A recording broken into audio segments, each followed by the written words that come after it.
En el Kremlin, centro del poder ruso, la Guardia vigila los símbolos de un pasado glorioso. En los últimos días del siglo XX, Rusia, heredera de la Unión Soviética, era un país arruinado, despreciado y aislado por los vencedores de la Guerra Fría. Vladimir Putin, un oscuro oficial de la KGB, desconocido en el escenario internacional, llega al poder.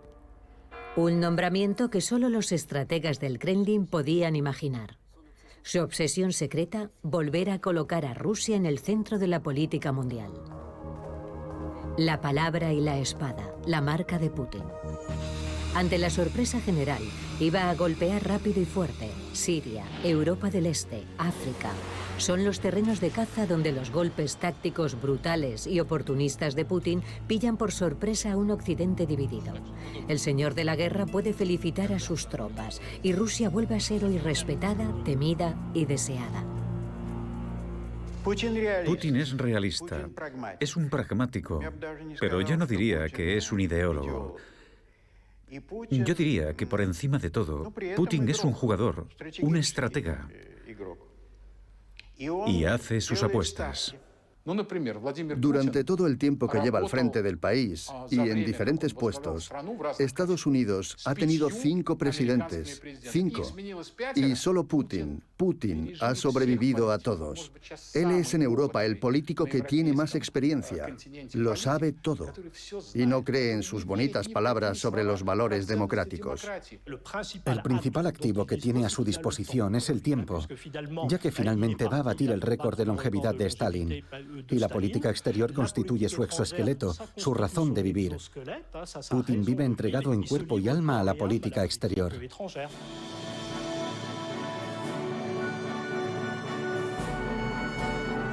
Autócrata eterno en su país, Vladimir Putin ha convertido la política exterior en su arma letal. Es una herramienta de cohesión nacional y de orgullo redescubierto. El excoronel soviético ha dedicado los últimos 20 años a reconstruir la Gran Rusia, una ambición nacida de las cenizas de un imperio desaparecido.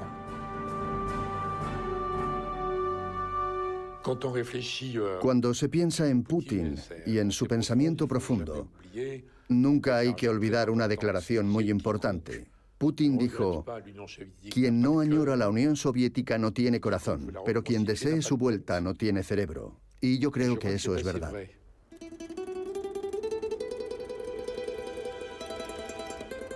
Lenin prometió un porvenir esplendoroso al Homo Soviéticus.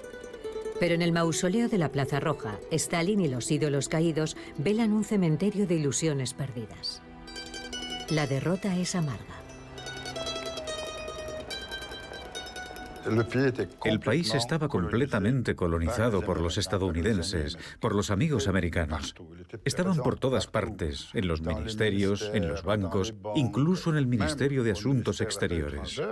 Yo recibía notas de la Embajada de Estados Unidos en las que me decían qué era lo que tenía que decir y hacer sobre tal o cual asunto. Era insólito. Y hubo un periodo de unos pocos años en el que los occidentales se mostraron llenos de soberbia, de arrogancia, de triunfalismo. Creían que Rusia, tras la caída de la URSS, se había convertido en una potencia secundaria que no contaba, de la que no había que preocuparse y que iba a convertirse en un país insignificante, más o menos normalizado, pero que desaparecería del terreno de la verdadera gran política. La Unión Soviética se rindió y entregó sus armas. Occidente impuso las condiciones. En el Kremlin y en el Ministerio de Asuntos Exteriores, la vergüenza de la derrota se mezclaba con el sentimiento de humillación.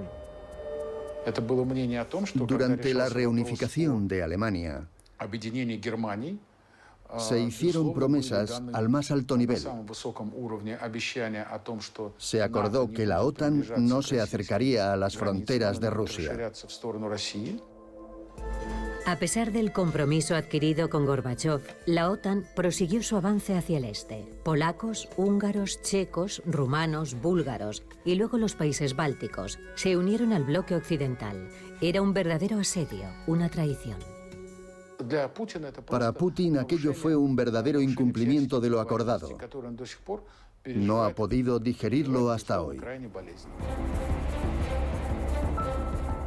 Febrero de 2007, el primer disparo de advertencia. Putin, que al comienzo de su mandato había intentado aproximarse al bloque occidental, se siente engañado. Entonces dio un golpe sobre la mesa. Invitado a Múnich a un foro de seguridad global, el presidente, furioso, denunciaba el unilateralismo estadounidense.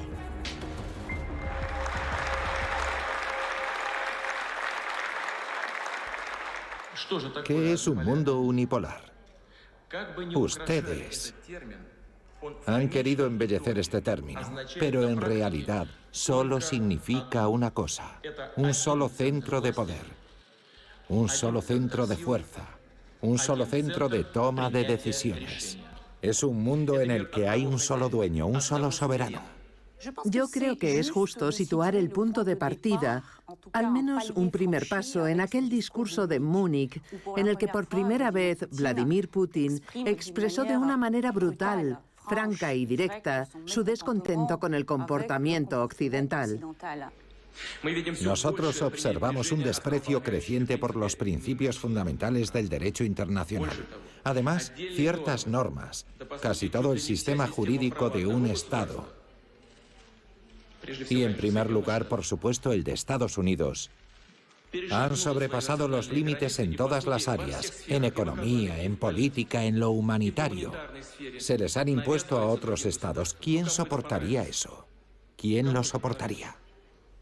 2007 marcó el regreso total de Rusia a los asuntos mundiales como potencia autónoma, independiente y no alineada. En Occidente, aquel discurso fue acogido de una forma muy negativa, y cuando digo Occidente hablo principalmente de Estados Unidos. El discurso que Putin pronunció en Múnich en 2007 se percibió como una declaración sorpresa por parte de Moscú. Fue como el anuncio de una nueva Guerra Fría.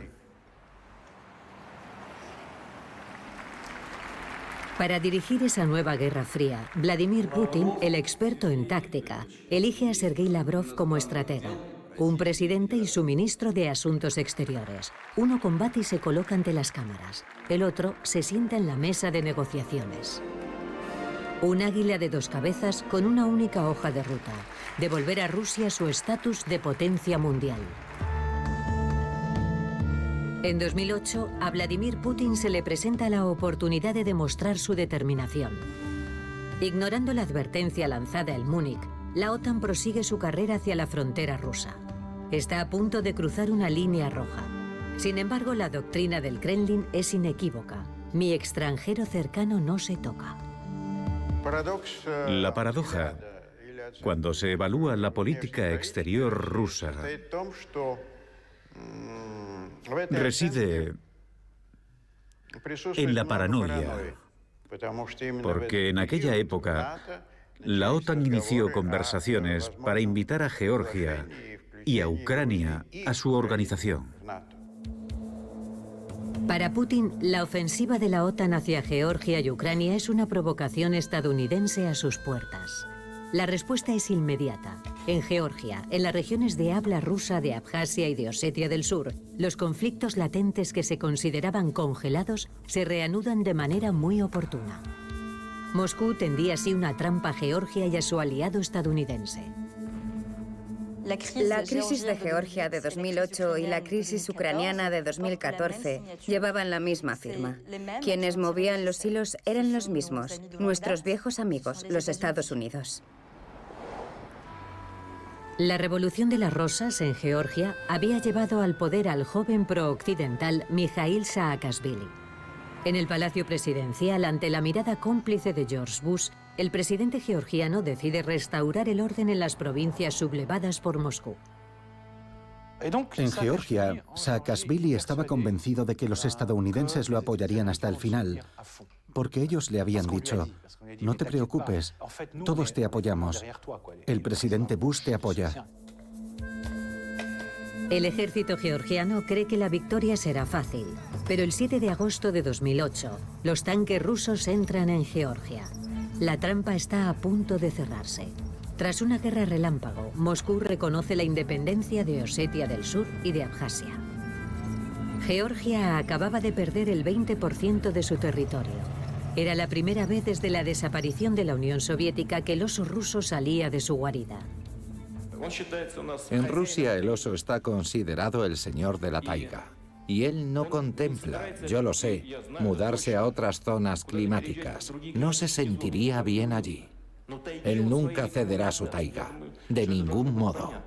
El mensaje que Putin envió en 2008 a sus vecinos fue doble, y en particular a los que se sentían tentados por una alianza o la entrada en la OTAN. El primer mensaje era: mirad, cuando se trata de nuestros intereses vitales, podemos llevar a cabo operaciones militares locales para defenderlos. El segundo mensaje fue aún más importante: ya lo hemos hecho, y vuestros supuestos aliados, a quienes vais a confiar vuestra seguridad, no han intervenido. Se puede decir que en aquel momento el golpe de Putin, la guerra en Georgia, fue un éxito militar y también político. La siguiente batalla se librará en Kiev, Ucrania, donde se enfrentan Moscú y Occidente.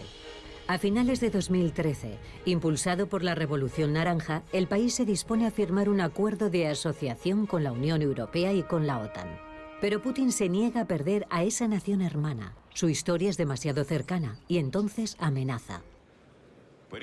El presidente de la Federación de Rusia, Vladimir Vladimirovich Putin.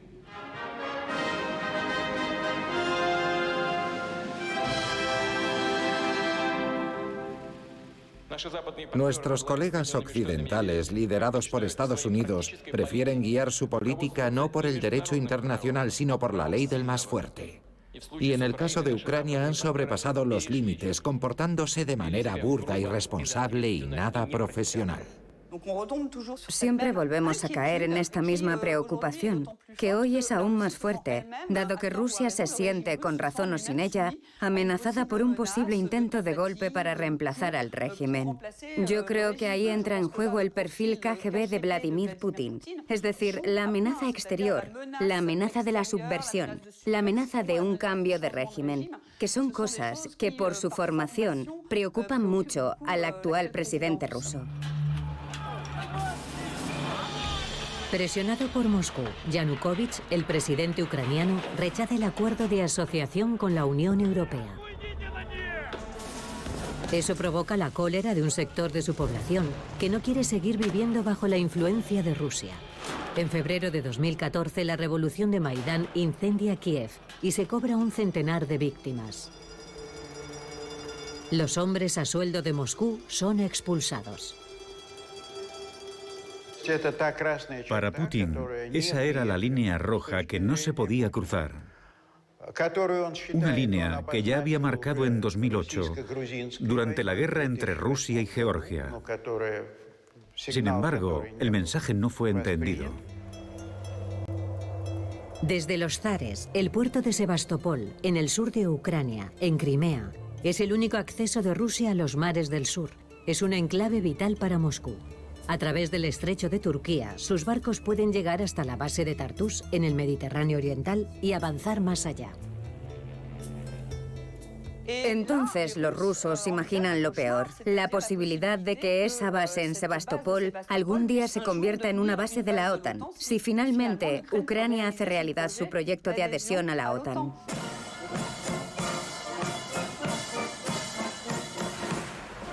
¿Sebastopol en manos de la flota estadounidense?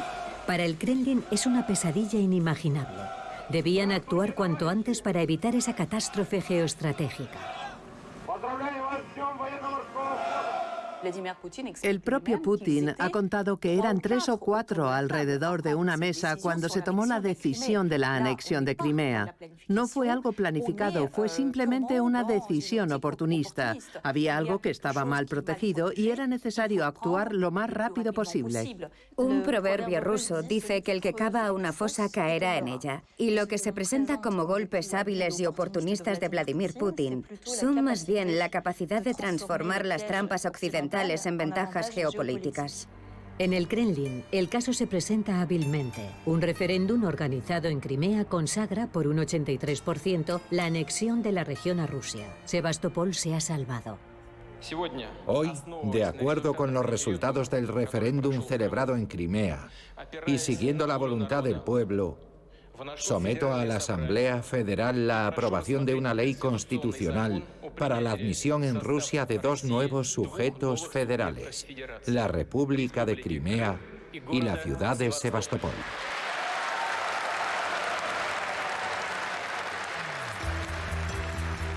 Kiev ya se había pasado al bando occidental cuando Moscú lanzó su doble ofensiva. Primero, en el este de Ucrania, la región de Donbass de habla rusa se subleva. Es un conflicto alimentado por los hombres de Moscú. Al sur de la península de Crimea, como surgidos de la nada, cientos de soldados sin distintivos identificativos toman el control de Sebastopol.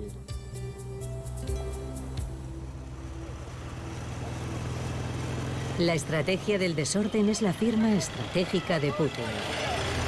Ha castigado a Ucrania y ha dejado claro que sigue siendo el dueño y señor de su extranjero cercano. Un regreso de emperador triunfal en Crimea para el vencedor. No es un plan. Es necesario que haya un error en alguna parte.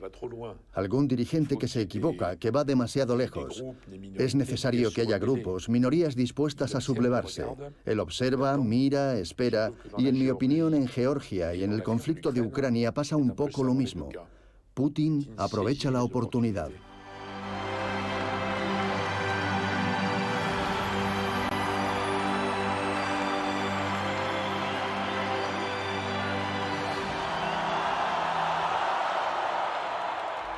Es una fiesta para los habitantes de Crimea y de Sebastopol. Pero es también una fiesta para nuestro gran país, nuestro inmenso país, porque Rusia sigue siendo el país más grande del mundo. Básicamente encaja en su gran proyecto.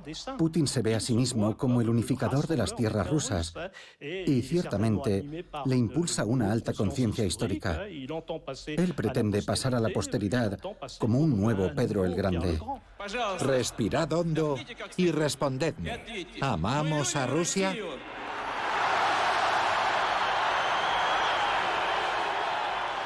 ¡Feliz fiesta a todos! ¡Viva el día de la reunificación de Crimea y de Sebastopol con Rusia! ¡Felicidades! La de Crimea fue una gran victoria y se celebró como tal.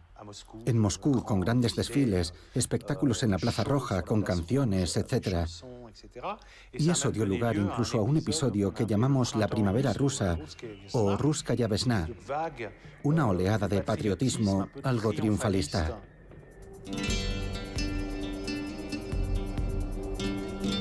Sanciones internacionales y aislamiento internacional. Rusia es duramente condenada por la anexión de Crimea.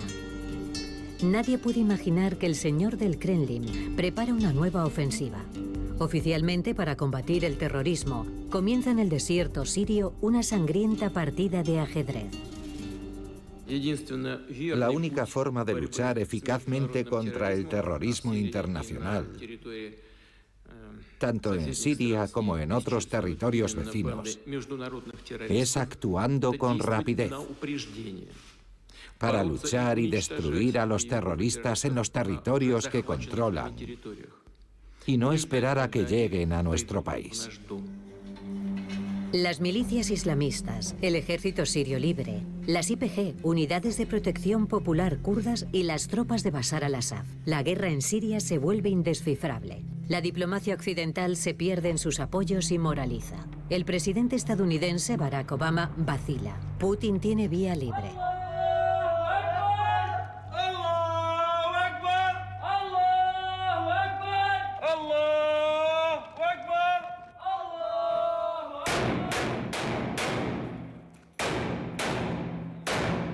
Para Vladimir Putin, un régimen, aunque sea autoritario, mientras controle su país, es mucho mejor que el caos, lo imprevisible o la llegada al poder de los islamistas. Todo comienza en 2011. Las revoluciones de la primavera árabe, que avanzan como un incendio desde Túnez, Libia y Egipto hasta llegar a Siria, preocupan en Moscú. Para Putin, Washington ha organizado la caída de los autócratas Ben Ali, Gaddafi y Mubarak. Un vacío que favorece la expansión del Islam radical. Hay que detener ese contagio. Si proseguía y seguía subiendo, Rusia no queda muy lejos. Y en cierto momento, Putin dijo, no, hay que poner fin a estos cambios de régimen. De lo contrario, nuestros amigos estadounidenses van a llegar demasiado lejos. Y esa fue la razón por la que decidió intervenir, para poner fin a esa política de cambios de régimen. Ante la sorpresa general, el 30 de septiembre de 2015 las fuerzas rusas entran en el conflicto, al lado de Bashar al-Assad. Putin reta así a Estados Unidos en Oriente Medio. La operación militar en Siria fue una verdadera sorpresa. Nadie esperaba a Rusia allí con tanta fuerza, con tanta decisión. Era la primera operación en la era possoviética en la que Rusia intervenía en un teatro de operaciones más allá del extranjero próximo. Putin ataca desde el aire. Un diluvio de hierro y fuego que alcanza por igual a civiles y a rebeldes. Para los combates terrestres, Moscú utiliza mercenarios. Desde el trauma afgano, la muerte de soldados rusos podría inquietar a la opinión pública. Sin embargo, la guerra híbrida permite la discreción. Para el Estado es más ventajoso librar una guerra híbrida, enviar tropas híbridas, ya sea al este de Ucrania o a Siria. La hibridación consiste en que un Estado realiza sus funciones, pero nadie es responsable a título personal. En la base aérea de Meymin, en Siria, Putin afirma: las fronteras de Rusia no terminan nunca. Para financiar sus conquistas al menor coste, el señor del Kremlin se apoya en un hombre misterioso, Yevgeny Prigozhin. Apodado el cocinero de Putin, se ha enriquecido como suministrador de las cocinas del Kremlin y del ejército ruso. Un contrato que le ha hecho multimillonario. El Moscú Novaya Gazeta, uno de los pocos periódicos de investigación, a pesar de las presiones y del asesinato de 6 de sus periodistas, investiga a Yevgeny Prigozhin. Oligarca, hombre de negocios. Él sería también el dueño oculto del grupo Wagner, una compañía de mercenarios al servicio de los intereses del Kremlin, puesta a disposición de Bashar al-Assad, mercenarios pagados con el dinero del petróleo sirio. Es un personaje muy oscuro, muy turbio, que disfruta, que se deleita atacando mientras dice: pero ese no soy yo. Demuéstreme que esos son mis hombres. Es una nueva forma de honestidad a la rusa. Seguiremos haciendo todo lo que queramos. Seguiremos amenazando y luego nos daremos la vuelta y diremos: intenta demostrar que somos nosotros. ¿Dónde están las pruebas? ¿Ante los tribunales? ¿De qué hablas? ¿De qué chef de cocina? ¿Estás de broma? Empecemos por la pregunta sobre Wagner y el cocinero. En primer lugar, todos mis cocineros son miembros de la Guardia Federal. Son militares de diferente graduación. No tengo otros chefs. Si ese grupo de Wagner ha infringido alguna ley, entonces la oficina del fiscal general debe pronunciarse. Ahora, sobre su presencia en algún lugar en el extranjero, lo repito, si no violan la ley rusa, tienen derecho a operar y promover sus intereses comerciales en todo el mundo. Aquí no hay nada que ver. Circulen. En la Duma, que ha autorizado la intervención militar, los parlamentarios prefieren cerrar los ojos. En 2 años de combates, Putin ha logrado consolidar el poder de Bashar al-Assad, su aliado, a quien los estadounidenses y los europeos creían condenado. En el proceso, el estratega ha reforzado sus posiciones. El puerto de Tartus y la base aérea de Meymin aseguran de forma permanente la presencia rusa y su influencia en el Mediterráneo. Es la diplomacia del martillo, acompañada de un entendimiento maquiavélico con los actores regionales: Turquía, Irán, Arabia Saudí e Israel. En la base aérea de Meymin, acompañado de Bashar al-Assad, su protegido, Putin, el comandante en jefe, llega para celebrar la victoria y felicitar a sus tropas. Camaradas, lo más importante para un soldado, y nosotros lo sabemos muy bien, es defender su patria, su pueblo. Aquí se han establecido dos bases y funcionarán perfectamente, en Tartus y en Meiming. Y si los terroristas vuelven a asomar la cabeza, los golpearemos de una manera que nunca antes han visto. La forma en la que intervino en Siria fue una sorpresa estratégica que consiguió que volvieran a hablar con él, que lo buscaran, que negociaran con él el destino de esa y otras regiones. Recuerdo las palabras de un experto muy conocido en Rusia que lo expresó de una manera brutal. Dijo: desde que bombardeamos Siria, Occidente vuelve a hablarnos. Bismarck dijo: la diplomacia sin armas es como la música sin instrumentos. En las ruinas de Palmira, liberadas del Daesh, Putin, señor de la guerra y director de orquesta, escenifica su triunfo. Una gigantesca operación de comunicación para el nuevo maestro de la diplomacia del Levante. Fue realmente un gran éxito de Putin, ya que, lo recuerdo muy bien, la Unión Soviética nunca había tenido tantos amigos en el Próximo y Medio Oriente. Y él se convirtió en un elemento imprescindible de todas las negociaciones, de todos los acuerdos de paz en esa región del mundo. Chiitas y sunitas, todos reciben al socio ruso.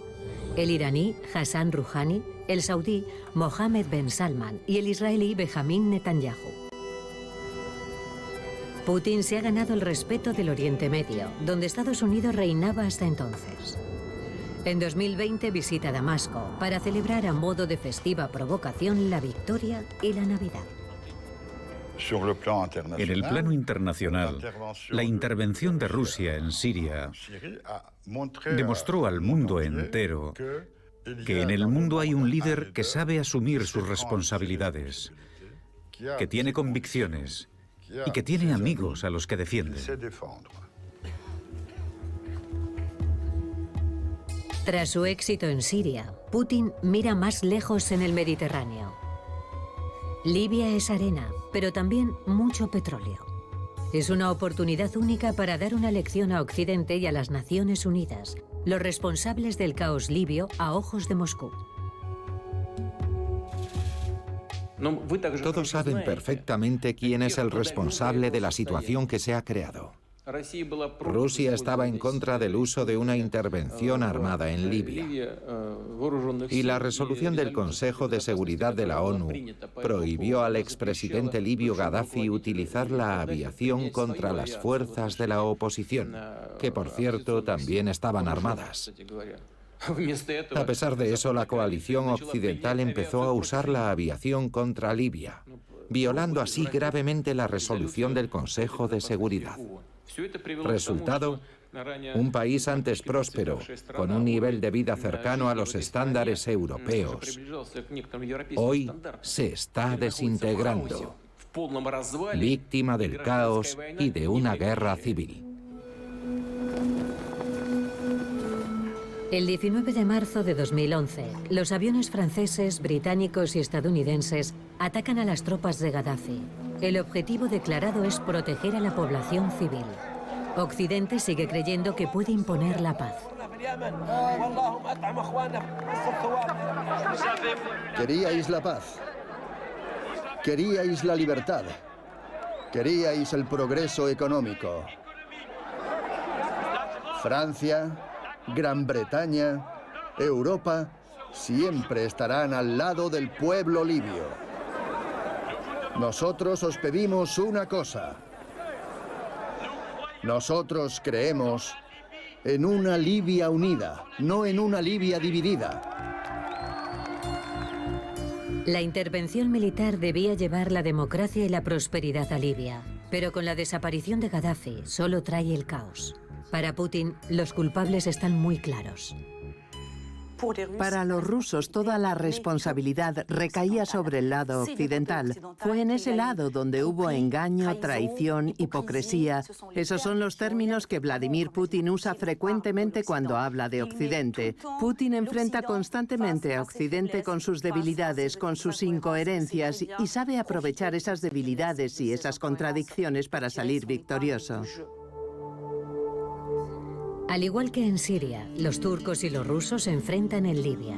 Rusia, aliada de Egipto, apoya el bando del mariscal Haftar, dueño y señor de la media luna del petróleo y de la Cirenaica. Por su parte, Turquía apoya las fuerzas del gobierno del Acuerdo Nacional de Fayez el-Sarraj, que controla la Tripolitania. Libia es un pastel que todos quieren repartirse. Una puerta de entrada a África, al petróleo y al control del Mediterráneo. También está ese gran avance en el Mediterráneo, en lo que se podría llamar el Gran Mediterráneo. No es solo el mar Mediterráneo y su periferia, es también el Mar Rojo, el Mar Negro y también el acceso al Atlántico por Gibraltar. Y también existe ese desafío, la amenaza rusa, que se está desplegando en este Gran Mediterráneo.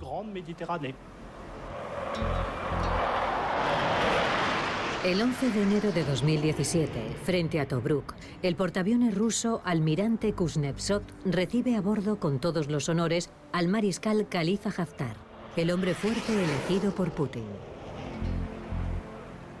Hay que tener un hombre fuerte como podía ser Gaddafi para, primero, reconstruir el Estado libio y luego darle vida. Así que se busca un hombre fuerte. Y yo creo que el mariscal Haftar puede desempeñar ese papel. Hay que encontrar una solución.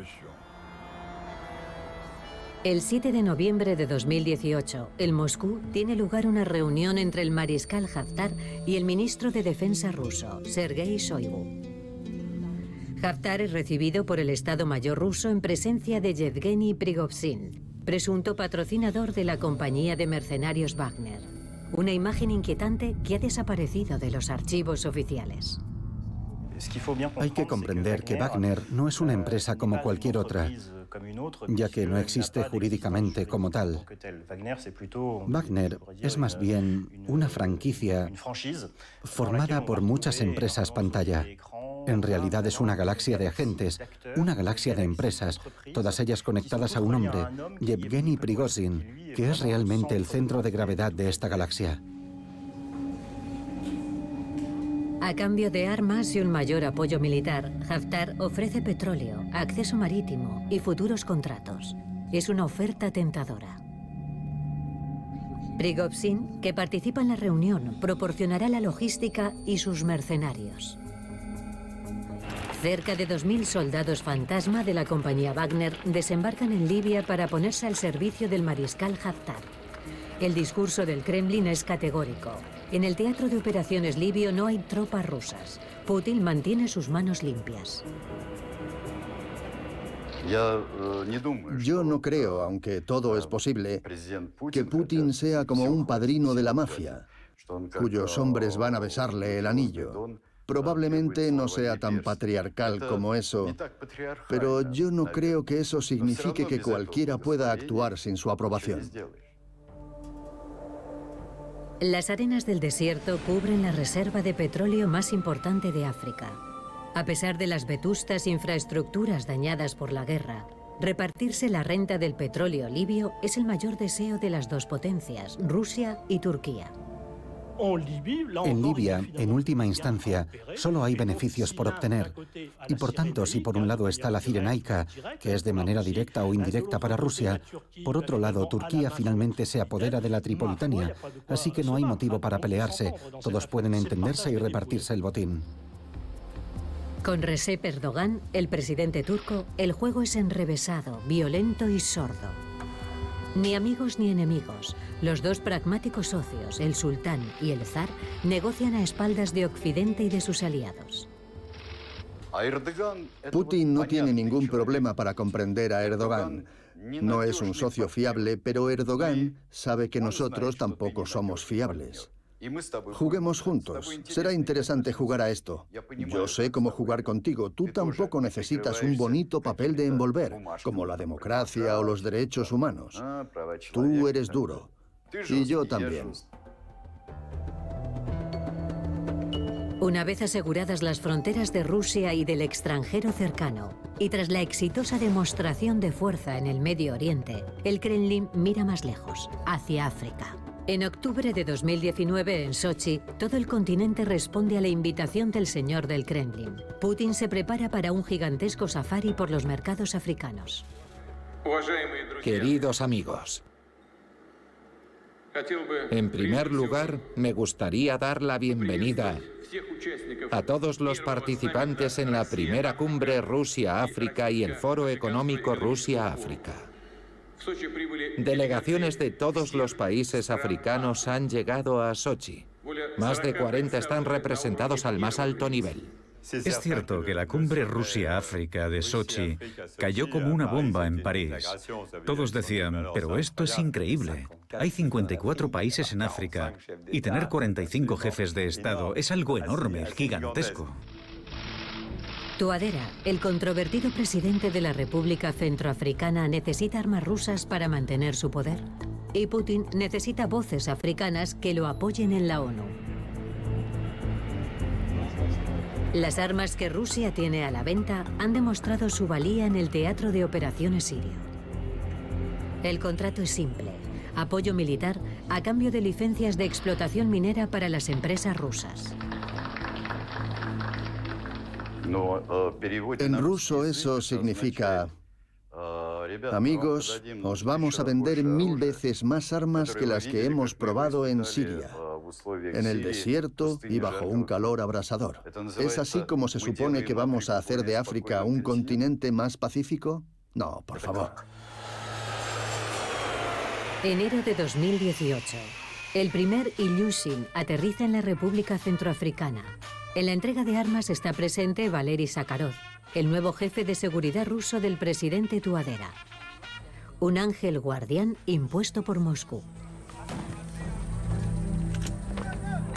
30 países africanos han firmado ya con el Kremlin un acuerdo de cooperación militar.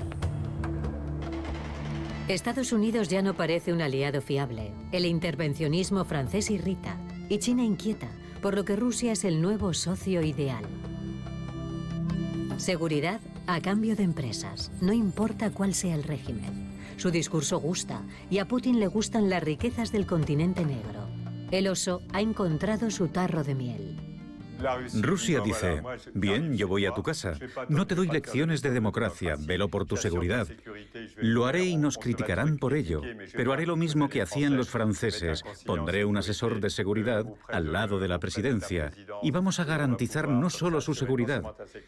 También estaremos con el ejército, entrenando a las Fuerzas Armadas centroafricanas de manera completamente oficial.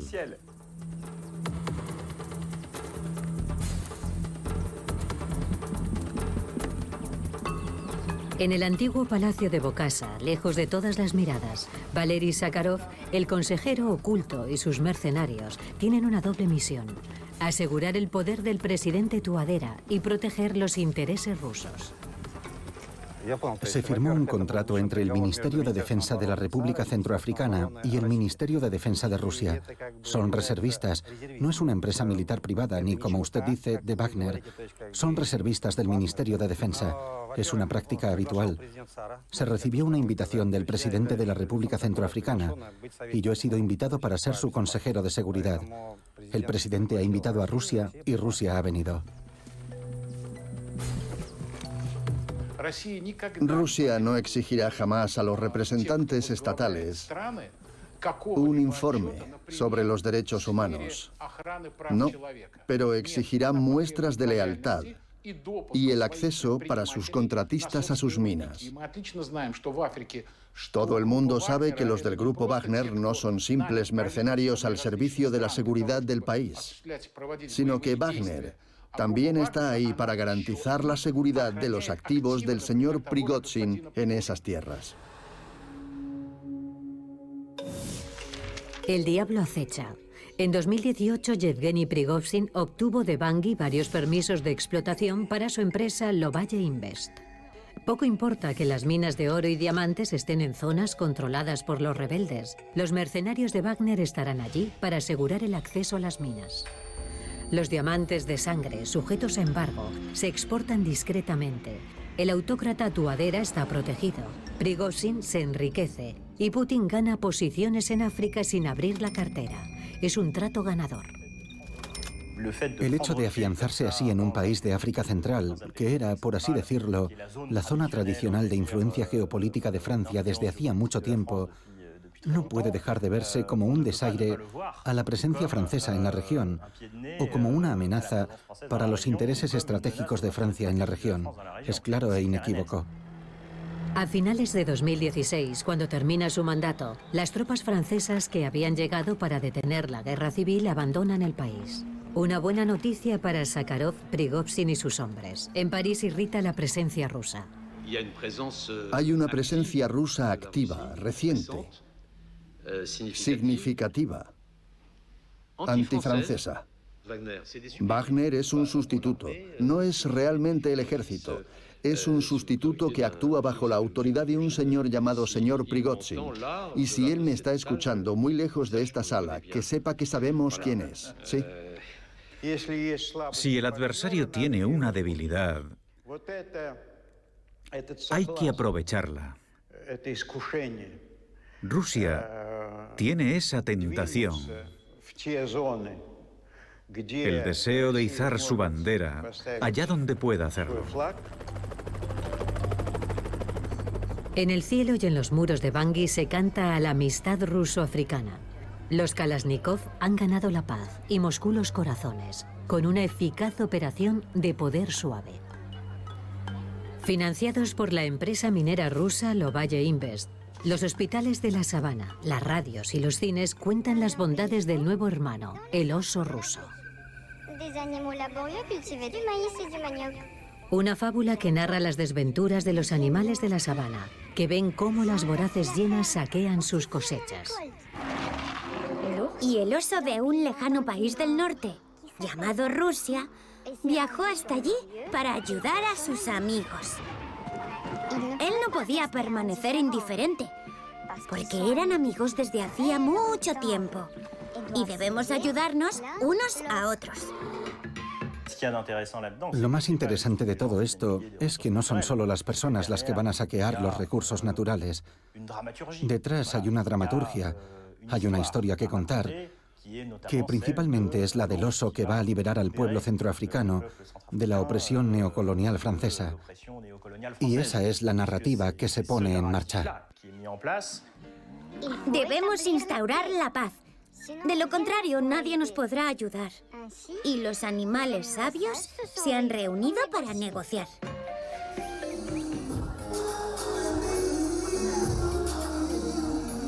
Sakharov y los asesores rusos celebran a las bellezas de Bangui. Han ganado la paz allí donde los franceses fracasaron. Pero el método y las reglas no han sido los mismos.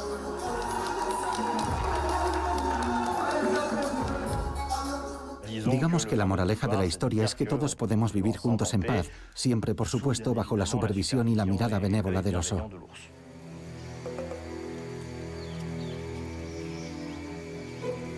El 29 de julio de 2018, 3 periodistas rusos, Kirill Radchenko, Alexander Rastorgev y Orjan Semal, son asesinados.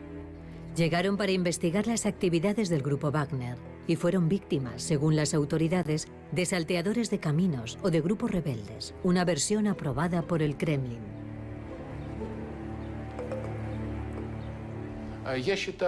Para mí, esos mercenarios, con el señor Sakharov a la cabeza, encargados de la seguridad del presidente de la República Centroafricana, temían que descubriéramos que, con la excusa de garantizar la protección del presidente, o más bien del dictador, se traman oscuros negocios vinculados a intereses políticos y económicos. Esa es la razón de la muerte de nuestros colegas. Sus colegas, hasta donde yo sé, llegaron a África sin notificárselo a las autoridades locales. No entraron como periodistas, sino como turistas. Según la información de la que disponemos, el ataque fue obra de algunos grupos locales. Para Moscú, un simple crimen de 3 periodistas calificados de imprudentes. Sin embargo, las investigaciones independientes hablan de una emboscada ejecutada por profesionales. Redoble de tambor. En Bangui se desfila y se canta en ruso.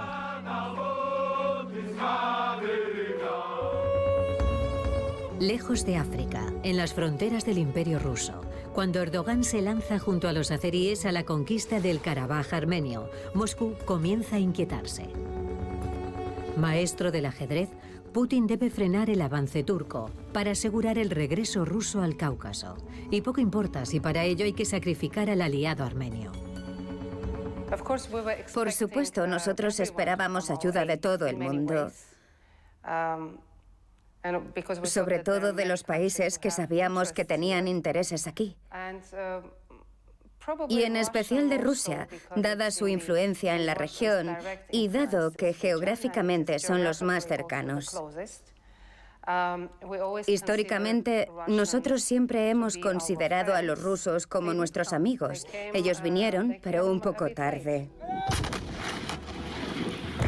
El 27 de septiembre de 2020, Azerbaiyán lanza la operación Puño de Acero.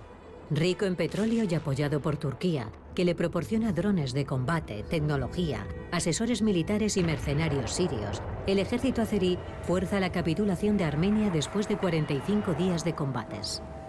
El hecho es que Putin los dejó hacer y hasta se puede sospechar que hubo cierta complacencia, incluso incitación.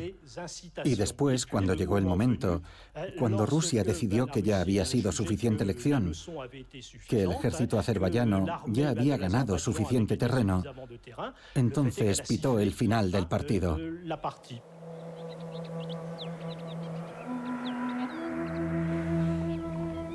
Un final de partido trágico para el lado armenio. En Stepanakert, la capital de la República de las Montañas, entierran a sus muertos.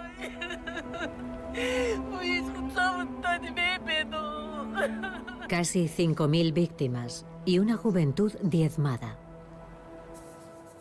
En el pasado unida a Azerbaiyán, la República de Nagorno-Karabaj, de mayoría armenia, había declarado su independencia en 1991 tras la caída de la URSS, y es una república que Bakú sueña con reconquistar. Turcos y azeríes querían una victoria total y expulsar a los armenios de Karabaj. Pero Putin, el árbitro del juego, impone un alto el fuego y envía a sus hombres. Y lo que se constata al final de esa guerra es que al final Rusia ha recuperado el control, directo o indirecto, del sur del Cáucaso. 2.000 soldados rusos, 90 blindados y varios cientos de vehículos entran en Karabaj. Su misión es interponerse entre las fuerzas armenias y azeríes. Los soldados de la paz recuperan para Putin la posesión de un Cáucaso abandonado tras la caída de la URSS. Una vez más, Rusia se presenta como el país que brinda seguridad, tranquilidad, y hasta ahora ha sido un movimiento bastante exitoso en el territorio de Karabaj.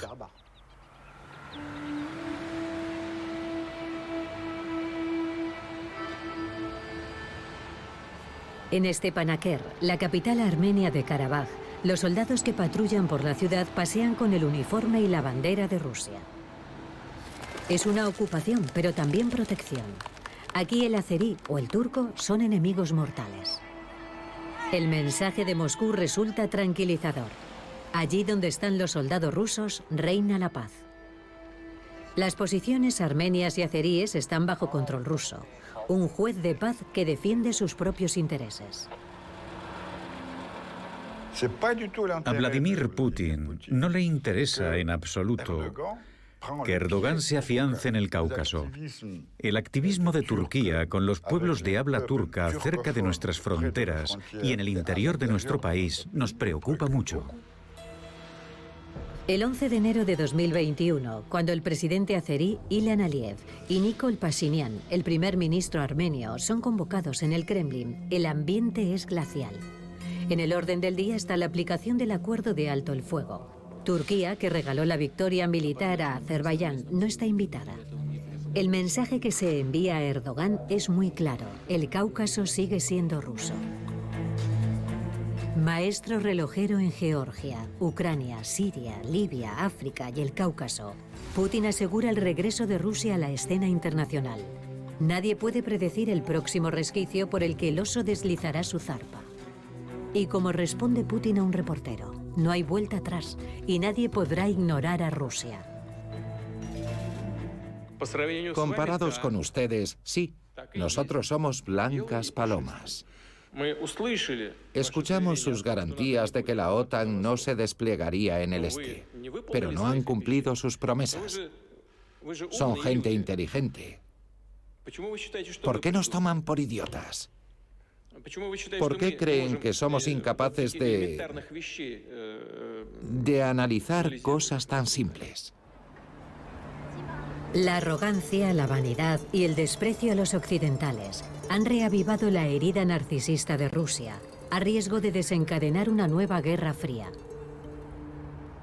En febrero de 2007, en la Conferencia de Seguridad de Múnich, Vladimir Putin lanzó una advertencia a Occidente, y especialmente a los Estados Unidos de América. Pero en ese momento, yo creo que no fue escuchado. La gente quizás pensó que estaba de mal humor. No le dio ninguna importancia a esa declaración que, 14 años después, sigue siendo fundamental para comprender la lógica del presidente Putin.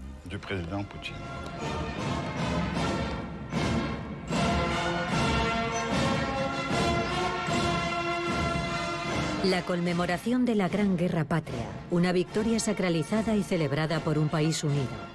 Este 9 de mayo de 2021, en la Plaza Roja, Putin no celebra la paz, sino la victoria.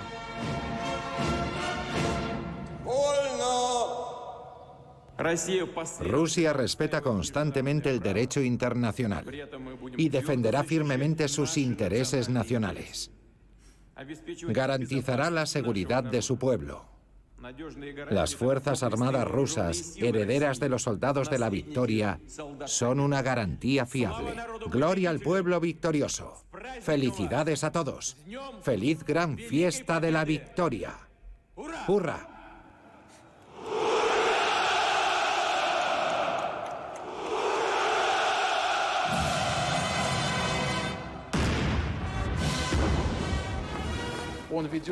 Putin se comporta como el jefe de una banda, como en su infancia, a menudo evocada por las biografías, cuando tenía que ser duro para que no le pegaran. Y él ha trasladado esas cualidades al Olimpo político. Occidente teme a Putin. No a la economía rusa, que no puede competir con la de Alemania, Estados Unidos o la Unión Europea. Pero todos siguen temiendo a Vladimir Putin. Es vuestra culpa, bravo.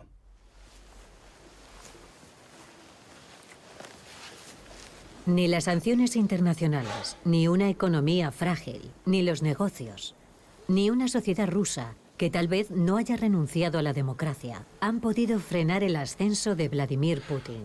2000 metros ya. En el corazón de la taiga, el oso ruso, al que no hay que despertar ni despreciar, ha vuelto al baile. Ahora, antes de actuar, Occidente mira hacia atrás para saber dónde está Vladimir Putin y qué es lo que va a hacer, cómo va a reaccionar.